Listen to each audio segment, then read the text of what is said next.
10월의 어느 멋진 날 저희는 계암사에 찾아왔어요. 불교 문화의 진수를 한번 들어볼까요? 그래서 그 진표율사가 우리가 이 김제판이야.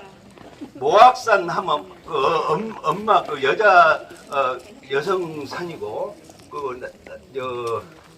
금산사 금자 들어간 게 금자 들어간 게 굉장히 많이 김제판이야. 금산 뭐 금평 금자가 많이 들어가거든 이 근방에 그 지명이. 그런데 그 금산사에 그 통일신라 이제 신라 때 나라를 100개가 멸망한 뒤로 모든 이 농토 그 축산물 아니라 농산물이 전부 빼앗긴 거 아니겠어. 죽고도 농사 지어가지고 이제 그래서 그때부터 이쪽에 뭐인가 핍박받은 그런 정신이 지금까지 그 일제 시대까지도 전부 빼앗기는 그 지역이 되지 않아요 농사. 그래서 그 일제 시대도 목포가 그 일본으로 모든 것을 물산을 가져가는 센터가 목포가 되지 않아요. 그래서 목포에서 국도도 일본이 어디서 어디까지 일본입니까? 국도 일본. 목포에서 목포에서 신우지까지. 아. 2번은 목포에서 부산. 옳지. 목포에서 3번은 국도 3번은 목포에서 또 어디야? 국도 3번은 저 지금 사평 옆에 뭐입니까? 진주에서 서울까지 그 3번 도로고. 그래서 기수는 홀수는 남쪽에서 북쪽으로고 짝수는 서쪽에서 동쪽으로 가거든요. 그 4번이 어딘지 알아서 국도 4번 짝수네. 장항서 포항까지. 아. 이렇게 그래서 이제 짝수냐 홀수냐 그 모든 기점이 목포가 되어 있어요. 아. 그것은 뭐냐면 그 모든 물산물을 전부 실어 날려 뺏기는 농산물만 아니라 우리나라 모든 그 일본으로 실려가는 센터가 목포가 기점이 되었기 때문에 그렇게 된 걸로 압니다. 그래서 그런 것을 보고 현장을 보고 있던 모든 사람들이 뭘 탄압받고 빼앗기는 죽어서 농사지면 참 빼앗기고 그래서 그런 그 정신이 지금까지 전혀 강조 학생 독립 사건까지 연결되고 5.18까지 연결되지 않는다. 자, 계암사에서 제가 이 책을 가져온 이유는 여기서 볼 수 있는 것은요. 이거는 전부 이제 저 대웅전 저 건물이 가장 오랜 거이고 대웅전이 이제 불교에서 대승불교 정신을 아는데 참고로 어디에 연꽃이 조각이 되어 있는가만 잘 알면 대승불교 80%는 알 수가 있어요. 물론 이제 경전을 통해서 여러분들이 반야심경, 뭐 법화경, 뭐 화엄경 이런 대승불교의 경전을 통해서 소승불교, 소위 말하는 소승불교, 아함경을 중심으로 원시불교, 근본불교 뭐 이런 그 옛 초기 불교와 더불어서 다시 중국으로 와서 대승불교 사상에 출발을 하게 되는데 싹트는데 거기에 기점이 이제 초기 불교에서 제일 높은 최고 목적지는 어디입니까? 불교에서는 아라한. 그것은 자기 문제를 해결하고 다시 윤회를 벗어 자기를 안성하는 그 아라한 사상인데 대승불교는 아라한이 목적이 아니고 뭐입니까? 보살. 보살. 보살. 그래서 간수형 보살을 비롯한 모든 뭐 우리가 문수 보현 뭐 간음 세지 많은 보살 수많은 보살도를 실천하는 거지. 근본 핵심은 초기 불교는 사성제 8정도지 않아요? 그런데 보살 사성으로서는 모든 근본 불교는 무엇을 공부해야? 육바라밀을 공부해야 돼. 육바라밀.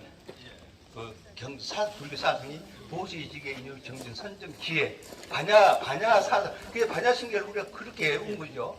반야 사상인데. 근데 그 보살 정신을 잘 표현하는 것이 꽃이 연꽃입니다.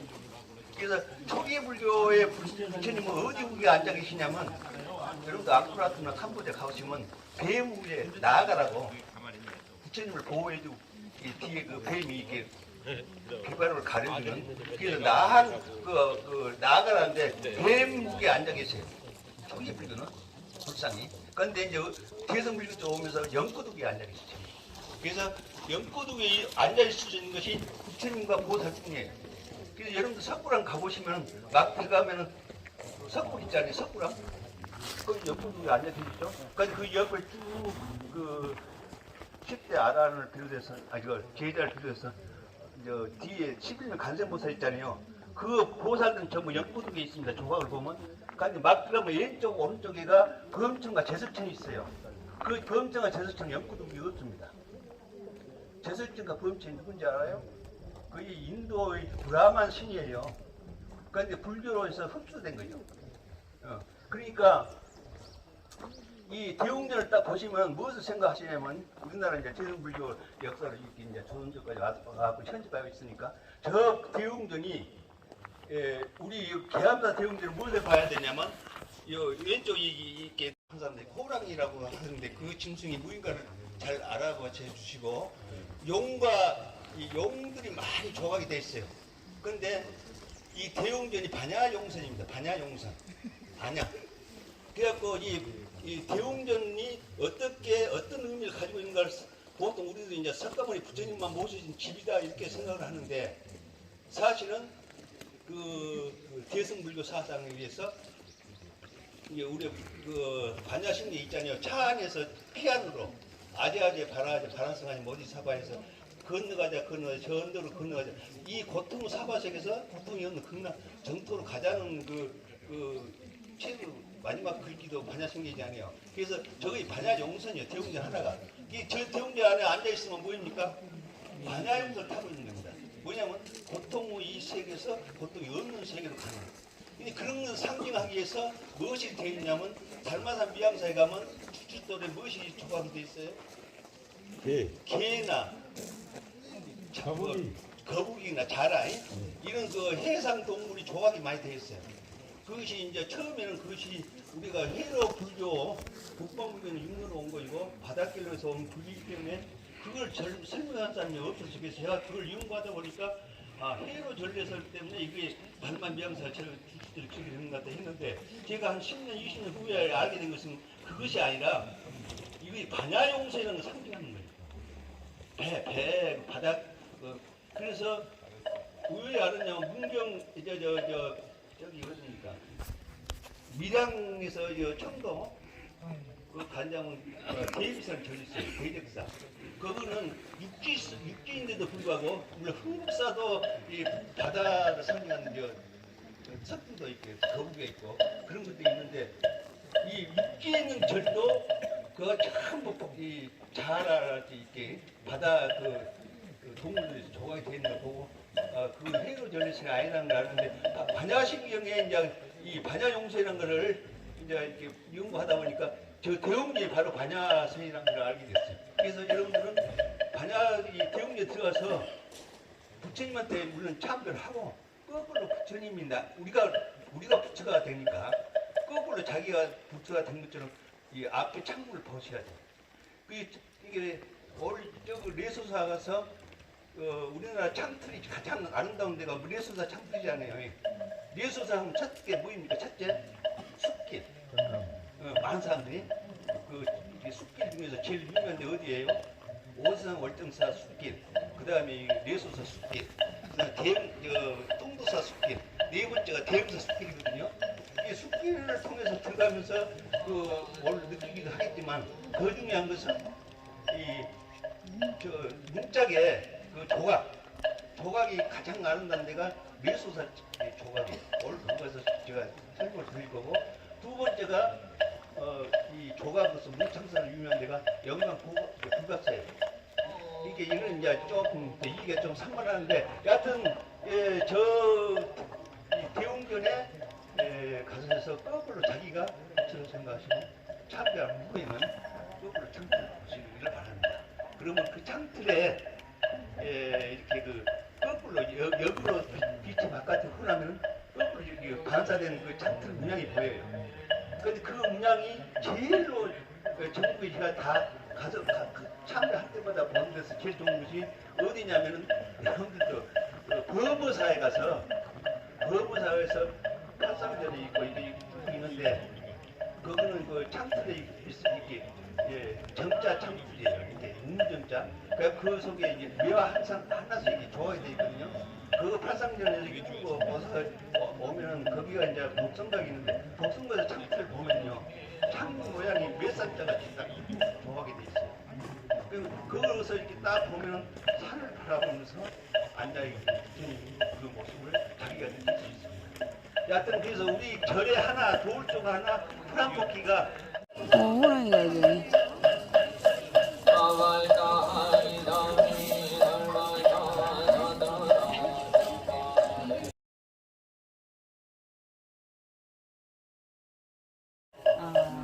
근데 포교당과 절하고 차이는 뭐냐면 포교당은 많은 그 일반 대중분들 강의하기 위해서 법당이 길쭉하잖아요. 우리 교수처럼. 그래갖고 하지만 이 우리나라 이 건물의 법당은 3분의 1선에 옆으로가 길잖아요. 그 3분의 1선에 부처님 계시잖아요. 그럼 그 뒤로 돌아다니게끔 돼 있죠. 살아 계실 때도 부처님을 참배할 때는 옷을 착지하고 무릎을 꿇고 하는지 기심정리 내 상대방이 존경하는 분한테 5가지로 제가 조사해 보니까 예를 펴가고 있어요. 인도에서는 제일 첫 번째 기심정리 머리를 부처님 발에다 이렇게 댄 거예요. 그리고 무릎 꿇고 옷을 찾기, 예? 그리고 우요 삼잡 3바퀴 돌아요. 돌아가서 부처님께 참배를 하거든요. 그럼 살아 계실 때도 그랬는데 우리가 돌아가신 뒤로 500년 동안은 무불상 시대, 불상이 없어요. 인도에서 불상이 조성이 안 됐어요.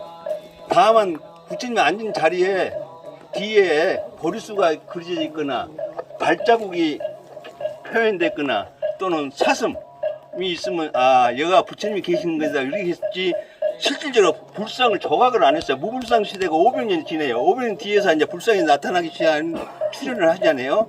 근데 그 불상이 부처님을 상징하기 때문에 법당에서도 뒤로 돌아다니게 돼 있어요. 3바퀴 돈 것을 시계바늘 방향으로 돈 것을 우요 삼잡이라고 그래요. 그래서 탓돌이를 할 때 우리는 보통 사람들 탓돌이를 시계바늘 방향으로 이렇게 돈 게 아니라 이렇게 도는 사람이 많이 있어요. 근데 인도에서는 이 오른쪽으로 이렇게, 오른손은 굉장히 신성한 손이고 왼손은 아주 불길한 손이에요. 그래서 애기들을 인도에 가서 이쁘다고 왼손을 만지면 안 돼요. 애기들 이마를 큰일 나요. 이것은 찌찌 손이에요. 이것이 이제 깨끗한 손이니까 이 오른쪽을 이 부처님한테 이렇게 보이면서 돌아야지, 이 안 좋은 쪽을 부처님을 돌면 안 돼요. 이렇게 시계반을 반대 방향으로 돌면 부처님을 존경한 것이 아니라 멸시하는 행동이 되기 때문에 부처님을 우요 삼잡, 시계반을 방향으로 3바퀴 돌고 이렇게 합천을 해야 되거든요. 탑돌이 할 때도 이 방향으로 돌아야 돼요. 모르시고 이렇게 거꾸로 도는 분이 있는데 그러면 안 돼요. 그래서 이제 법당 내에서도 이렇게 돌아가게끔 돼 있어요. 그래서 이제 저 안에 우리가 들어갈 수 없으니까 지금 참배 스님이 뭐 공양을 드리고 있는데 그래서 안 들어갔는데 일단 들어가서 이렇게 3바퀴 돌고 참배를 한 게 참고로 알길 바라고. 여기가 이제 저걸 법당에 못 들어가니까 큰 4월 초파일할 때 큰 행사, 운암분제, 7월 보름 이런 행사를 할 때 마당이 법당이 된 거예요. 마당이 개불 때 저기 있죠, 저 두 개, 저 단간 아니에요. 단간 지주는 쫙 입구에 당을 솥대 당을 그은 것이 단간 그 지주 그 지탱이 준 기둥이고, 저것은 괴불을 그는 자리예요. 괴불대. 그래서 괴불대가 있으면 이 부처님 괴불을 저기다 걸어야 될 거 아니에요. 그러면 야단 바깥에다 단이 조성이 돼서, 그래서 거기서 법석 뭐 바라춘 치고 이제 그 행사를 한단 말이에요. 그게 야단 법석이에요. 그런데 1년에 한 번씩 그렇게 하면 굉장히 시끄럽잖아요. 그래서 시끄러운 자리를 뭐라고 그래요, 요즘? 야단 법석이라는 말이 거기서 생긴 거이고. 그래서 여기 부처님, 그건 생각하고, 여기 보시면 가운데 입불 서 있죠. 석가모니 불이에요. 서 있는데 가슴에 뭐 있습니까? 이거 만자가 있잖아요. 이 만자가 45도 돌리면 히틀러 상징하는 거잖아요. 예? 그런데 저것이 굉장히 저 만자에 대해서 연구하신 분이 많이 있는데, 제가 이제 연구한 바로는 저게 아리안족의 표시입니다. 아리안족. 그래서 아리안족이 이제 3군데로 나눠서 이렇게 내려오거든요. 인도 쪽으로 내려왔고, 토속 드라비다족이랄지 하는데 그 아리안족 때문에 저 가슴에 새겨져 있어요. 그런데 히틀러도 그 아리안족 계열이에요. 그래서 그 그리스 피타고라스고 그거 다 아리안족 계열입니다. 또 그쪽도 서양 유럽 아리안족 계열에는 저 만자가 많이 나타나요. 그래서 저기에 이제 그런 것은 이제 안 따지고 측정 부을 때 저것이 한자로 해서 만자.